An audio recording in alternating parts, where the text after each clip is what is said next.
Assalamualaikum kelas. Hari ini kita masuk pula untuk menentukan terbitan pertama hasil bahagi dua polinomial untuk latihan. Okey. Latihan yang diberi yang pertama sekali, y sama dengan x tambah 3 bahagi x tolak 2. Yang ni kita boleh kenal pasti. Ini adalah bahagi. Jadi kita kena guna rumus terbitan hasil bahagi.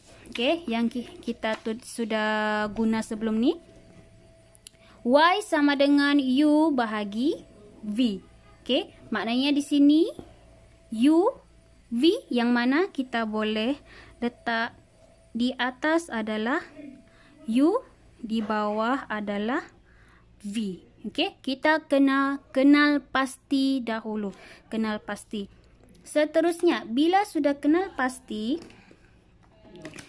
bila kita tengok dalam rumus, dia ada gunakan du dx dan dv dx. Okey? Jadi kita kena cari du dx dan cari dv dx. Jadi macam mana cari? Kita letak dulu u adalah x tambah 3. Dan v siapa? Kenal pasti x tolak 2. Lepas tu sudah ada u, sudah ada v. Kita cari du dx. Du dx. U ni kita buat terbitan pertama.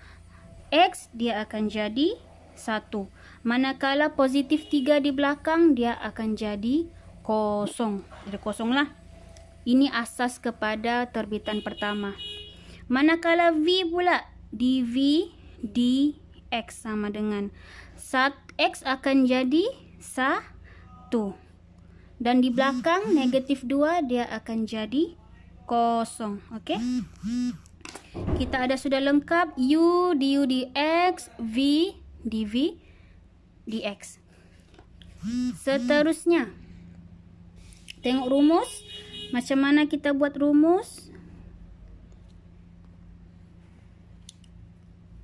dy dx sama dengan, kalau untuk bahagi pertama sekali kita letak v di hadapan. V di hadapan. Lepas itu kita akan darab dengan bertentangan dengan dia. Kalau v di sini, sebelahnya kawannya mesti du dx. Tutup kurungan. Lepas tu baru tolak. Mesti tolak. Tolak, okey? Lepas tolak, kalau sudah v di sini, seterusnya adalah u. Seterusnya adalah u. Lepas u, kita letak pula siapa kawan kepada u? Dia adalah dv dx yang bertentangan dengan dia. Okey. Lepas tu bahagi. Ini selesai sudah. 1 2 3 4. Okey. Cara susunnya 1 2 3 4. Okey, di tengah-tengahnya adalah tolak. Dan di bawahnya pula bahagi dengan siapa? Mestilah bahagi dengan v kuasa 2. V kuasa 2. Ini cara ataupun teknik untuk kamu hafal rumus. Hafal rumus. Caranya v mesti di hadapan. Didarab dengan siapa? Du dx. Mesti bertentangan dengan dia. Huruf bertentangan. Tolak. Tolak dengan siapa? Kalau sudah v, mestilah di belakang adalah u. Dan u mesti darab dengan siapa? Yang bertentangan dengan dia. Dv dx lah.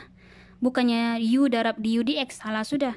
Mesti dv dx. Lepas tu bahagi v kuasa 2. Jangan lupa letak kuasa 2 di bawah. Sudah kita guna masukkan rumus. Okey, kita sudah letak rumus. Baru kita tentukan v siapa? V adalah x tolak 2. X tolak 2. Du dx nilainya 1.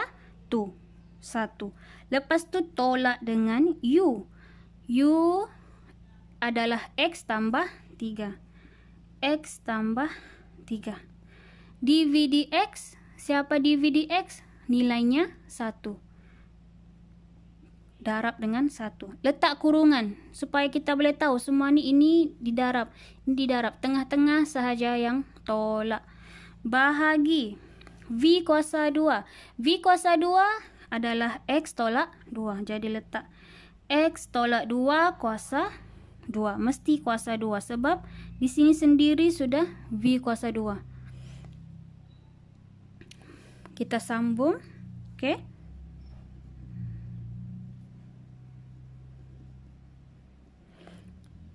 Sudah selesai, baru kita kembangkan yang kurungan.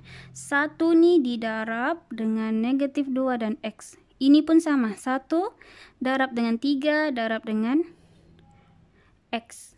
Okey. Jadi jawapannya X tolak 2. Sama juga. X tolak 2. Lepas tu tolak dengan siapa? Letak kurungan. Kenapa letak kurungan? Sebab yang ini kita selesaikan dahulu. Sudah selesai, baru kita darab, masuk. Okey. Jadi, X tambah 3. X tambah 3. Bahagi. Yang ni jangan kembangkan. Kita biar sejak dulu. Nanti belakang baru kita tengok sama ada boleh dia permudahkan, kita potong ataupun kembangkan. Okey. Biasanya kita tidak kembangkan di bawah. Kita biar saja dulu. Lepas tu, X tolak 2, tolak X tambah 3. Yang ni, kena hati-hati. Kadang-kadang, dia akan berubah simbol. Okey, di sini negatif. Di sini positif. Jadi, bila kamu buka kurungan, di sini negatif, di sini positif, dia akan jadi negatif X. Di sini negatif jumpa positif jadi negatif 3.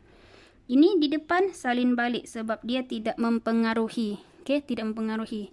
Di hadapan ni tidak ada apa-apalah yang dia boleh kembangkan. Selesai sudah. Di sini negatif jumpa positif dapat negatif X. Negatif jumpa positif dapat negatif 3. Tengok dia berubah sudah. Dia berubah simbol, berubah operasi. Jadi kena hati-hati bila buka kurungan. Bahagi ini tetap X tolak 2 kuasa 2. Sama dengan. Okey, jadi di sini nampak X tolak X. Bila X tolak X, jawapannya kosong. Okey, X tolak X. Manakala negatif 2, negatif 3. Negatif 2, negatif 3, jawapannya negatif 5. Bahagi X tolak 2 kuasa 2. Dy dx. Okey, jadi jawapan akhirnya adalah negatif 5 bahagi X tolak 2 kuasa 2. Okey, ini adalah jawapannya. Okey, jalan kerja.